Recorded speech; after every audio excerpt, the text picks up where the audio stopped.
Paper से पहले जल्दी से मॉडल पेपर देख लीजिए दोस्तों, क्योंकि यहाँ से क्वेश्चन आपके पेपर में आ जाएंगे और जब आएंगे तो आप अच्छे से लिख पाएंगे। हूबहू ऐसे ही आपको मॉडल पेपर देखने को मिलेगा, प्रारूप सेम टू सेम ऐसे ही रहेगा। और यहाँ बहुविकल्पी क्वेश्चन पूछा जाएगा, 5 बहुविकल्पी क्वेश्चन आपसे पूछा जाएगा। तो कुछ इस प्रकार से क्वेश्चन आपको देखने को मिलेंगे। जैसे पहला क्वेश्चन यहाँ पे है कि निम्नलिखित में से प्रयास एवं भूल द्वारा सीखने के सिद्धांत का प्रतिपादन किसने किया है। 2022 में क्वेश्चन पूछा गया है। पावलाव ने किया है, स्किनर ने किया है, थॉर्नडाइक ने किया है या फिर हल ने किया है। तो यहाँ पे राइट आंसर क्या हो जाएगा, थॉर्नडाइक इसमें तीसरा वाला करेक्ट आंसर हो जाएगा। अगला है कि कह रहा है कि निम्न में से कौन जन्मजात प्रेरक नहीं है। तो भूख है, क्रोध है, प्रशंसा है, प्यास है। तो जो भूख होती है, ये प्रशंसा जो होती है, यही आपका राइट आंसर हो जाएगा। प्रशंसा जो होती है जन्मजात प्रेरक नहीं होती है। अगला क्वेश्चन यहाँ पे कि निम्नलिखित में से कौन सा प्राकृतिक आपदा है। तो प्राकृतिक आपदा ये सभी आपका हो जाएगा। अगला है कि बुद्धि के द्वैत तत्व सिद्धांत के प्रतिपादक कौन है। तो जवाब इसमें हो जाएगा स्पीयरमैन। यही पहला वाला आपका करेक्ट आंसर हो जाएगा, स्पीयरमैन हो जाएगा। इसके बाद यहाँ पे क्वेश्चन नंबर नेक्स्ट है कि बिस्मिल्लाह रस्म संबंधित है। तो सभी जानते हैं बिस्मिल्लाह जो रस्म है ये मुस्लिम धर्म से संबंधित है। तो ये 5 ऐसे क्वेश्चन आपको देखने को मिलेंगे। अब बात करते हैं निश्चित उत्तरीय प्रश्न की। निश्चित उत्तरीय जो प्रश्न होंगे, 1 नंबर का प्रश्न होगा। कुछ इस प्रकार से प्रश्न आपको देखने को मिलेगा, इसका उत्तर निश्चित होता है। तो फटाफट आइए इसका उत्तर देख लेते हैं। रुचि के किसी एक प्रकार का नाम लिखिए। तो आपसे पूछ सकता है कि रुचि के किसी प्रकार का नाम लिखिए। तो रुचि जो होती है वो अर्जित होती है या फिर जन्मजात होती है। तो दोनों में से कोई एक लिख सकते हैं। अगला क्वेश्चन है कि छात्र को कक्षा से बाहर निकालना किस प्रकार का दंड है। तो ये एक नकारात्मक या बहिष्कारात्मक दंड है। इसे सुधारात्मक दंड भी कहा जा सकता है। तो इस प्रकार से इसके बारे में आप यहाँ पे ले सकते हैं। अगला यहाँ पे कि स्त्री शिक्षा की किसी एक समस्या का नाम लिखिए। तो समाजवादी रूढ़िवादिता और अंधविश्वास। आज के दिन में बाल विवाह तो खत्म हो चुका है लगभग। तो इस प्रकार से आप इसके बारे में लिख सकते हैं। नेक्स्ट है बनारस हिंदू विश्वविद्यालय के संस्थापक कौन है। तो पंडित मदन मोहन मालवीय जो है बनारस हिंदू विश्वविद्यालय के संस्थापक माने जाते हैं। अगला क्वेश्चन आपके सामने है, कह रहा कि माइंड दैट फाउंड इटसेल्फ पुस्तक के लेखक कौन है। तो जवाब हो जाएगा क्लिफोर्ड व्हिटिंगम बियर्स। तो आप इनका बियर के नाम से जो है आप ध्यान रखेंगे, बियर के नाम से। ठीक है, बस इतना लास्ट में आप इतना ले देंगे तब भी आपका काम हो जाएगा। इसके बाद यहाँ पे शुरुआत होता है आपका अतिलघुत्तरीय प्रश्न, जिसके लिए 4 अंक आपको यहाँ से प्राप्त होंगे। तो 4 अंक के लिए कम से कम आपको आधा पेज में आंसर आपको लिखना पड़ेगा। मैं शॉर्ट में आपको समझा दूंगा, क्योंकि समय उतना नहीं कि आपको पूरा अच्छे से एक्सप्लेन किया जाए। बस आपको शॉर्ट में समझना किस प्रकार से क्वेश्चन का उत्तर आप यहाँ पे लिख सकते हैं। तो क्वेश्चन आपके सामने की सामाजिक शिक्षा जो होती है उसकी क्या उपयोगिता है। तो आप इसे पॉइंट वाइज डायग्राम में अच्छे से लिख सकते हैं, कोटेशन में लिख सकते हैं, जैसा आपको उचित लगेगा। तो पहला पॉइंट है व्यक्ति में सामाजिक चेतना का विकास करती है सामाजिक शिक्षा, पहला पॉइंट। दूसरा, समाज के नियमों और मूल्यों को जानकारी देती है, तीसरा पॉइंट। नागरिक के कर्तव्यों के प्रति जागरूकता बढ़ती है। आगे है सामाजिक समायोजन और सहयोग की भावना विकसित करती है। तो इस प्रकार से जो सामाजिक शिक्षा होती है, इस प्रकार से यहाँ पे 4 पॉइंट आप लिख सकते हैं 4 नंबर के लिए। आगे यहाँ पे है कि प्रौढ़ शिक्षा के किन्हीं 2 उद्देश्य को जो है लिखिए। तो प्रौढ़ शिक्षा क्या होती है, तो यहाँ पे लिख पाएंगे प्रौढ़ शिक्षा के बारे में। प्रौढ़ शिक्षा के प्रमुख उद्देश्य यहाँ पे दिए गए हैं। पहला है साक्षरता का विकास है, यानी इसमें लिखेंगे कि प्रौढ़ शिक्षा का मुख्य उद्देश्य अशिक्षित वयस्क जो होते हैं उनको पढ़ना लिखना और गणना करना सिखाकर उन्हें साक्षर बनाया जा सके। दूसरा पॉइंट आप इसमें ले सकते हैं कि सामाजिक और आर्थिक जागरूकता बढ़ती है। जैसे कि अगर प्रौढ़ समाज में जो है स्वस्थ, स्वच्छता, नागरिक अधिकारों और आर्थिक गतिविधियों के प्रति उनको जागरूक किया जाए तो कहीं न कहीं वो अधिक विकास कर सकते हैं, आर्थिक विकास भी हो सकता है। तो इस प्रकार से इसके बारे में आप यहाँ पे ले सकते हैं। अगला क्वेश्चन आपके सामने है कि पर्यावरण शिक्षा का अर्थ क्या है। तो इसके बारे में लिखेंगे पर्यावरण शिक्षा वह शिक्षा है जो व्यक्ति को प्राकृतिक और मानव निर्मित पर्यावरण के प्रति जागरूक बनाती है। इसका उद्देश्य पर्यावरण संरक्षण, संसाधनों का उचित उपयोग और प्रदूषण से बचाव के लिए जिम्मेदार या व्यवहार को विकसित करता है। तो इसके बारे में ऐसे अपने शब्दों में आप यहाँ पे लिख सकते हैं कहानी की तरह। इसके बाद अगला क्वेश्चन आपको देखने को मिलेगा, अंतर्मुखी व्यक्तित्व की विशेषता बताइए। तो अंतर्मुखी का मतलब क्या होता है, जो अपने अंदर ही कुछ ना कुछ सोचते रहते हैं, कुछ ना कुछ बोलते रहते हैं, अकेले रहना पसंद करते हैं, ऐसे व्यक्ति जो होते हैं। नेक्स्ट है कम बोलते हैं और विचारशील होते हैं, मतलब हमेशा अपने में विचार करते रहते, सोचते रहते हैं। भावनाओं को व्यक्त कर नहीं करते हैं, किसी के सामने बताते नहीं कि उनके अंदर क्या समस्या है, क्या प्रॉब्लम है। आगे है सीमित उनके मित्र होते हैं, इन्हीं मित्र बहुत कम होते हैं, दो चार दोस्त होते हैं, उसी के बीच में वो मस्त रहते हैं। तो ऐसे ही यहाँ पे अंतर्मुखी व्यक्तित्व के बारे में आप यहाँ पे लिख सकते हैं। अगला क्वेश्चन इसके बाद आ जाएगा, मानसिक रूप से स्वस्थ व्यक्ति की दो विशेषताएं बताइए। तो मानसिक रूप से जो स्वस्थ व्यक्ति होते हैं, बहुत सारी विशेषताएं उनकी होती है, तो दो आप यहाँ पे लिख सकते हैं। पहला है भावनात्मक संतुलन, इसमें लिखेंगे मानसिक रूप से स्वस्थ व्यक्ति अपनी भावनाओं पर नियंत्रण रखता है और कठिन परिस्थितियों में धैर्य और संतुलन बनाए रखता है। यानी अगर आपकी बुद्धि ठीक ठाक है तो अगर आपको कोई समस्या होती है, उस समस्या का समाधान आप अकेले कर सकते हैं। जो सामाजिक समायोजन है यानी एडजस्टमेंट है, आप वो कर सकते हैं। ऐसे व्यक्ति समाज के अन्य लोगों के साथ अच्छा व्यवहार करते हैं तथा परिवार और समाज में आसानी से समायोजन कर लेते हैं, यानी एडजस्टमेंट हो जाता है। ठीक।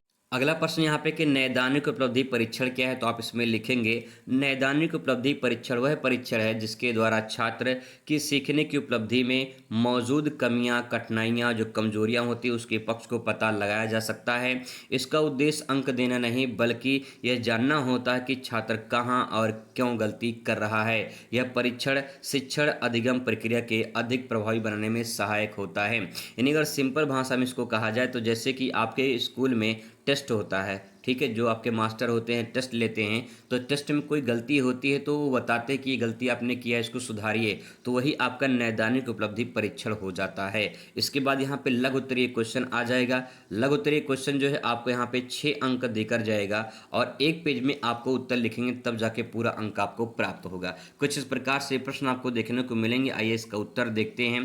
क्वेश्चन है कि अधिगम की परिभाषा बताइए और इसकी विशेषता लिखिए।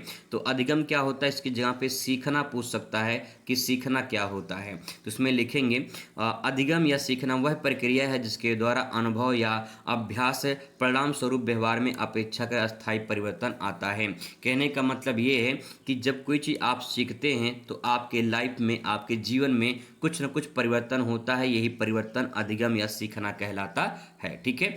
अब इसकी विशेषताएं लिखेंगे, अधिगम की विशेषताएं। तो आप पहला पॉइंट लिखेंगे अधिगम जो होता है वो अनुभव और अभ्यास से होता है, पहला पॉइंट। दूसरा, यह व्यवहार में परिवर्तन लाता है, ठीक है। तीसरा पॉइंट, अधिगम एक सतत प्रक्रिया है, यानी निरंतर चलने वाली प्रक्रिया है। और नेक्स्ट है अधिगम उद्देश्यपूर्ण होता है, यानी कहने का मतलब जो आप सीख रहे हैं, जो आप पढ़ रहे हैं, उसका कुछ न कुछ उद्देश्य तो जरूर होगा, बिना उद्देश्य को कोई काम करता नहीं है। ठीक है। तो इस प्रकार से आप 4 विशेषता आप यहाँ पे लिख सकते हैं। इसके बाद अगला क्वेश्चन है कि स्त्री शिक्षा के महत्व के बारे में बताइए। तो इस क्वेश्चन के बारे में चर्चा कर चुके हैं, एक बार फटाफट देख लेते हैं। स्त्री शिक्षा के बारे में आप यहाँ पे लिख सकते हैं अपने कहानी शब्दों में, ठीक है। स्त्री शिक्षा समाज के विकास आधारशिला है। शिक्षित जो स्त्रियां होती हैं वो परिवार को शिक्षित बनाती हैं। इससे महिलाओं में आत्मविश्वास, स्वावलंबन, निर्णय लेने की क्षमता विकास होता है। स्त्री शिक्षा से स्वास्थ्य, पोषण और जो है बाल पालन में सुधार होता है। यह मानसिक कुरीतियाँ जैसे बुराइयाँ जो होती हैं वो दूर होती है, जैसे बाल विवाह, दहेज प्रथा समाप्त करने में सहायक होती हैं। शिक्षित महिलाएं राष्ट्र के आर्थिक और सामाजिक विकास में सक्रिय योगदान देती हैं। यानी अगर एक पढ़ी लिखी एक महिला है तो किस प्रकार से उसका योगदान होगा, उसके बारे में आपको यहाँ पे लिखना है। ठीक है। आगे इसके बाद क्वेश्चन नंबर नेक्स्ट है कि गांधी जी के शैक्षिक दर्शन के जो आधारभूत सिद्धांत हैं उसके बारे में आपसे पूछा जा सकता है। तो आप इसमें लिखेंगे कि यानी गांधी जी का शिक्षा के बारे में क्या विचार थे, क्या सिद्धांत थे, वो आपको यहाँ पे लिखना है। तो इसमें लिखेंगे गांधी जी का शैक्षिक दर्शन नैतिकता और आत्मनिर्भरता पर आधारित था। उन्होंने बुनियादी शिक्षा जैसे कि नई तालीम पर बल दिया, शिक्षा को जीवन से जोड़ने वाली बात कही है, शारीरिक, मानसिक और नैतिक विकास को जो है समान महत्व दिया है। मातृभाषा में शिक्षा का माध्यम होना चाहिए, ऐसा गांधी जी मानते थे। शिक्षा का जो प्रक्रिया होना चाहिए वो स्वावलंबन होना चाहिए और चरित्र का निर्माण भी होना चाहिए। तो ऐसा शिक्षा व्यवस्था होना चाहिए जिससे व्यक्ति के सामाजिक, आर्थिक और जो संस्कृति का विकास हो। तो इस प्रकार से इसके बारे में आप यहाँ पे लिख सकते हैं। अगला है क्वेश्चन की कह रहा है कि बौद्धकालीन शिक्षण जो शिक्षण विधियाँ हैं उसके बारे में बताइए। यानी बौद्ध काल में शिक्षण विधियाँ कैसी थी, तो आप इसमें लिखेंगे बौद्धकालीन शिक्षा में गुरु शिष्य परंपरा प्रमुख जो है प्रमुख थी, और शिक्षण जो होता था मौखिक होता था। मौखिक का मतलब जैसे कि गुरु सवाल करते थे, बच्चे सवाल का जवाब देते थे, बच्चों को नहीं आता था तो गुरु से सवाल करते थे, यही होता था। प्रश्न जो उत्तर होते थे, संवाद यानी जो बातचीत होती थी, प्रवचन विधि का प्रयोग किया जाता था। प्रवचन का मतलब कि गुरु जो है वो एक तरह से वचन देते थे, वचन मतलब प्रवचन देते थे, बोलते थे, बच्चों को सिखाते थे, तो इस प्रक्रिया को जो है प्रवचन कहा जाता है। ठीक है, आगे यहाँ पे भिक्षु जीवन के माध्यम से व्यवहारिक शिक्षा दी जाती थी। अनुशासन नैतिकता पर विशेष बल दिया जाता था। शिक्षा का उद्देश्य आत्मज्ञान और निर्माण प्राप्ति था। तो इस प्रकार से यहाँ पे बौद्ध काल में शिक्षा व्यवस्था थी, आप उसके बारे में लिख सकते हैं। अगला क्वेश्चन है कि बुद्धि का अर्थ और उसकी विशेषता बताइए। तो बुद्धि क्या होता है इसके बारे में लिखेंगे आप लोग यहाँ पे। बुद्धि वह मानसिक शक्ति है जिसके द्वारा व्यक्ति सोचता है, समझता है, सीखता और समस्याओं का समाधान करता है। तो बुद्धि आप अगर आपके अंदर बुद्धि ठीक ठाक है, बुद्धि से काम करते हैं तो बढ़िया अंक आप प्राप्त कर सकते हैं। तो इस प्रकार से आप बुद्धि के बारे में लिख सकते हैं। और बुद्धि की क्या विशेषताएं हैं, तो लिख सकते हैं कि बुद्धि जन्मजात होती है। ठीक है, नेक्स्ट है ये व्यक्ति में भिन्न भिन्न होती है। हर व्यक्ति की बुद्धि अलग अलग होती है क्योंकि हर इंसान अलग सोच सकता है, अलग समझ सकता है, अलग काम कर सकता है। नेक्स्ट है बुद्धि का मापन किया जा सकता है, जैसे बुद्धि लब्धि का जो सूत्र निकालने वाला फार्मूला होता है। ये सीखने की क्षमता से संबंधित होता है, जितना जो सीखता है उतना ही ज़्यादा उसकी बुद्धि विकसित होती है। ठीक है, आगे इसके बाद क्वेश्चन नंबर नेक्स्ट है कि पंडित मदन मोहन मालवीय के पाठ्यचर्या का जो संबंधी विचार है उसके बारे में बताना है आपको। तो यहाँ पे आपको ये बताना है कि मदन मोहन मालवीय जी सिलेबस कैसा होना चाहिए, ऐसा उनका मानना था कि कैसा होना चाहिए सिलेबस, इसके बारे में आपको बताना है।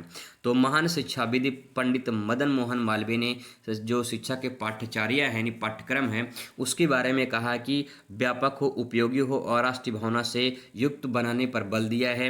उनके अनुसार शिक्षा का उद्देश्य न केवल ज्ञान देना है बल्कि चरित्र निर्माण होना चाहिए, राष्ट्र सेवा की भावना उत्पन्न भी करना चाहिए। ये तो बात रही कि उनका क्या विचार था। अब यहाँ पे कैसा होना चाहिए, तो आप यहाँ पे लिख सकते हैं कि कैसा सिलेबस होना चाहिए, क्या विचार थे उनके। तो सर्वांगीण विकास होना चाहिए। सर्वांगीण विकास का मतलब होता है कि बालक का पूरी तरह से विकास होना चाहिए, उसका चरित्र विकास, उसका व्यवहार, उसका आचरण, उसका प्रकृति से जुड़ाव, सब कुछ नहीं, सर्वांगीण में सब कुछ विकास होना चाहिए। नेक्स्ट राष्ट्रीय भावना का विकास होना चाहिए, ऐसी शिक्षा जिससे राष्ट्रीय भावना का विकास हो, ऐसी शिक्षा जो धार्मिक और नैतिकता पर आधारित हो, ऐसी शिक्षा जो व्यवसायिक हो जिससे भविष्य में उसको कोई न कोई व्यवसाय वगैरह मिल सके, कार्य मिल सके। नेक्स्ट भारतीय संस्कृति का भी ज्ञान देना जरूरी है। तो इस प्रकार से ये उनका विचार था, आप इनके बारे में थोड़ा थोड़ा लिख सकते हैं। अब आइए दोस्तों बात करते हैं लॉन्ग क्वेश्चन की। विस्तृत तो ये जो प्रश्न होंगे वो 6 आपसे पूछे जाएंगे, इसमें से 3 आपको करना होगा। एक क्वेश्चन 10 नंबर का रहेगा, यानी 30 अंक आपको यहाँ से प्राप्त होंगे। आइए फटाफट इनको देखते हैं, समझने का प्रयास करेंगे। जैसे पहला क्वेश्चन यहाँ पे दिया गया है, अगर आपको ये पहला वाला नहीं आ रहा है तो इसकी जगह पे आप अथवा करके जो दिया है ये वाला कर सकते हैं।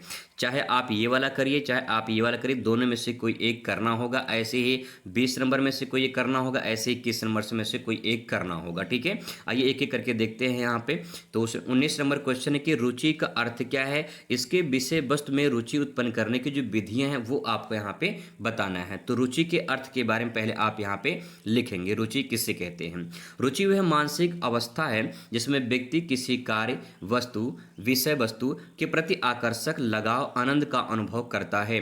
रुचि होने पर सीखना सरल और अस्थायी प्रभावी हो जाता है। जैसे मान लो आपको खेलने में रुचि है, तो जब तक आपको उसमें रुचि है तब तक आप खेलेंगे। यानी कहने का मतलब कि रुचि ऐसा अवस्था होता है जिसमें लोगों को मन करता है पढ़ने का, खेलने का, कोई भी चीज़ हो जिसमें आपको इंटरेस्ट है, कुछ काम करते हैं मन लगा के, जी जान से काम करते हैं, इसका मतलब आपको उसमें क्या है, रुचि है, उसी के बारे में लिखना है। ठीक है, अब विषय वस्तु में रुचि उत्पन्न करने की कैसी विधियां हैं, तो कैसी विधियां आ सकती हैं उसके बारे में आपको यहाँ पे लिखना है। आप चाहें तो इसको ऐसे डायग्राम में कन्वर्ट कर सकते हैं, पूरा अच्छा अंक आपको यहाँ से प्राप्त हो सकता है।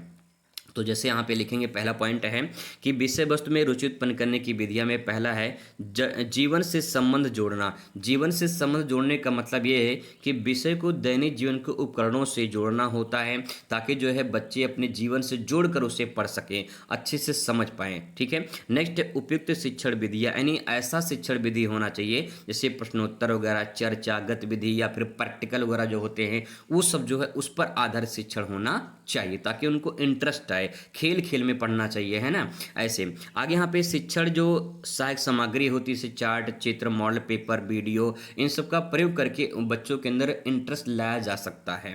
आगे यहाँ पे नेक्स्ट है सरल और रोचक भाषा में उनको बताया जाए, कठिन शब्द से बचना चाहिए जिससे बच्चे समझ ना पाए, ऐसे शब्द नहीं इस्तेमाल करना चाहिए। छात्र सहभागिता, इसमें आप लिख सकते हैं छात्रों को प्रश्न पूछते और उत्तर देने का अवसर देना चाहिए, इन्हीं बच्चों से सवाल पूछते रहना चाहिए और बच्चों से जो है जवाब भी लेना चाहिए कि किस प्रकार से उनका क्या मानसिकता है। ठीक है। आगे यहाँ पे प्रशंसा और प्रोत्साहन जो है क्या होता है, सही उत्तर सराहना करना, यानी उनको अगर जो है सही जवाब देते हैं तो उनको शाबाशी देना, वेरी गुड, बहुत अच्छा, अच्छा करो और अच्छा करो, बढ़िया से करते हैं। तो कहने का मतलब कि अगर उनकी प्रशंसा करते हैं तो वो और मोटिवेट होते हैं और उनके अंदर रुचि आती है। कक्षा को अनुकूल वातावरण में बनाना, यानी ऐसा कक्षा होना चाहिए जिससे जो भय मुक्त हो, कोई डर ना हो कि अगर मास्टर आएगा तो मारेगा, ऐसा ना होना चाहिए। सहयोगात्मक वातावरण होना चाहिए, लोग सहयोग की भावना बनाए रखें।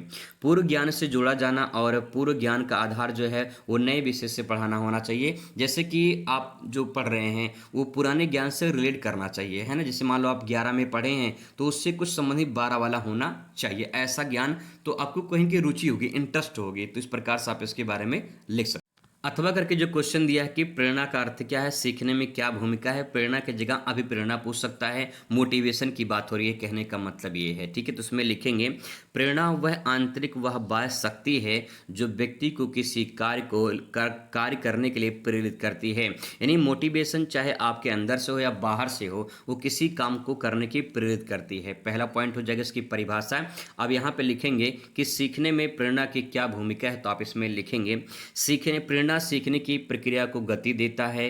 प्रेरित जो छात्र होते हैं ध्यानपूर्वक सीखते हैं और रुचि, निरंतर अभ्यास और आत्मविश्वास बढ़ती है। प्रेरणा से लक्ष्य प्राप्ति आसान हो जाती है, बिना प्रेरणा के सीखना कठिन हो जाता है। तो मैंने आपको शॉर्ट में बताया है, इसके बारे में अभी और आपको लिखना पड़ेगा। तो आप इसे पॉइंट वाइज भी आप चाहें तो लिख सकते हैं कि कैसे प्रेरणा जो है मोटिवेशन कैसे सीखने के लिए प्रेरित करती है। ठीक है। अगला प्रश्न आपसे पूछा जा सकता है कि मानसिक स्वास्थ्य क्या है और उसको प्रभावित करने वाले जो कारक होते हैं वो कौन कौन से होते हैं, उसके बारे में आपको बताना है। तो मानसिक स्वास्थ्य वह अवस्था है जिसमें व्यक्ति भावनात्मक और सामाजिक और मानसिक रूप से संतुलित होता है। यानी अगर सिंपल भाषा में कहा जाए तो आपकी जो बुद्धि है वो पूरी तरह से स्वस्थ है, मन आपका संतुष्ट है, पूरी तरह से आप स्वस्थ हैं तो कुछ भी सोच सकते हैं, कुछ भी समझ सकते हैं, अपनी समस्याओं का समाधान कर सकते हैं। तो इसके बारे में आपको यहाँ पे लिखना है। अब मानसिक स्वास्थ्य को प्रभावित करने वाले कौन कौन से कारक हैं, तो यहाँ पे कारक के बारे में आप यहाँ पे लिखेंगे। तो पहला पॉइंट यहाँ है, पहला हेडिंग लिखेंगे शारीरिक स्वास्थ्य, यानी स्वस्थ शरीर में स्वस्थ मन बनता है। ये आपने सुना होगा कि स्वस्थ शरीर में स्वस्थ मस्तिष्क का निवास होता है। तो अगर आपका शरीर स्वस्थ रहेगा तो भाई जाहिर सी बात है मन स्वस्थ रहेगा, दिमाग स्वस्थ रहेगा। ठीक है। तो सबसे पहले यहाँ हमें अपने शरीर को स्वस्थ रखना होगा। नेक्स्ट है पारिवारिक वातावरण, यानी जो हमारा वातावरण है वो प्रेम पूर्ण होना चाहिए, सहयोग की भावना होना चाहिए। अगर आपका बोर्ड पेपर करीब है तो आपको परिवार से सपोर्ट मिलना चाहिए कि आप पढ़ें, या ना ये ऐसा ना हो कि परिवार आपसे काम कराए। तो अगर आपसे परिवार काम कराएगा तो माहौल आपको वहाँ पे नहीं मिल रहा है, इसका मतलब। ठीक है। तो इस प्रकार से आप इसके बारे में लिख सकते हैं। सामाजिक संबंध भी अच्छा होना चाहिए, यानी मित्र समाज के लोग अच्छा तालमेल होना चाहिए जिससे आप पूरी तरह से स्वस्थ हों। आगे हैं आर्थिक स्थिरता, यानी जो मूल आवश्यकताओं हैं उसकी पूर्ति करना चाहिए। नेक्स्ट है शिक्षा और जागरूकता, जो समस्याएं हैं उस समस्याओं को समझने में क्षमता होनी चाहिए, तो इस प्रकार से क्षमता विकसित होती है। मनोरंजन यानी खेल, संगीत, योग भी जरूरी है लाइफ में, ताकि हमारा जो शरीर है वो स्वस्थ रहे। शरीर स्वस्थ रहेगा तो दिमाग, मन सब कुछ स्वस्थ रहेगा। ठीक है। इसके बाद यहाँ पे क्वेश्चन दोस्तों, यहाँ पे पर्यावरण प्रदूषण के बारे में कई बार चर्चा कर चुके हैं, आप इसके बारे में जानते होंगे, तो आप इसको अपने शब्दों में ले सकते हैं। किस प्रकार से पर्यावरण प्रदूषण होते हैं और कितने प्रकार के प्रदूषण होते हैं और कैसे कैसे फैलते हैं, उसके बारे में आपको लिखना है। ठीक है। आगे जाते हैं क्वेश्चन नंबर नेक्स्ट है कि प्राकृतिक आपदा का अर्थ और 2 उदाहरण इसके बताइए। तो पहले लिखेंगे प्राकृतिक आपदा क्या होती है। बहुत सिंपल परिभाषा ले सकते हैं कि प्राकृतिक कारणों से उत्पन्न घटना जो मानव जीवन को और संपत्ति को नुकसान पहुंचाते हैं उसे प्राकृतिक आपदा कहते हैं। आगे यहाँ पे कौन कौन से एग्जाम्पल लिख सकते हैं, तो बाढ़ ले सकते हैं, भूकंप लिख सकते हैं। बाढ़ में ले सकते हैं कि जब अत्यधिक वर्षा होती है तो नदियों का जो जल होता है वो फैलने लगता है, जिसे हम बाढ़ कहते हैं। ठीक है, इससे फसल बर्बाद हो जाती है, घर डूब जाते हैं, जीवन नष्ट हो जाता है। तो इस प्रकार से बाढ़ के बारे में आप लिख सकते हैं। बाढ़ के बारे में और आप लिख सकते हैं, बस मैंने यहाँ पे शॉर्ट में आपको बता दिया है।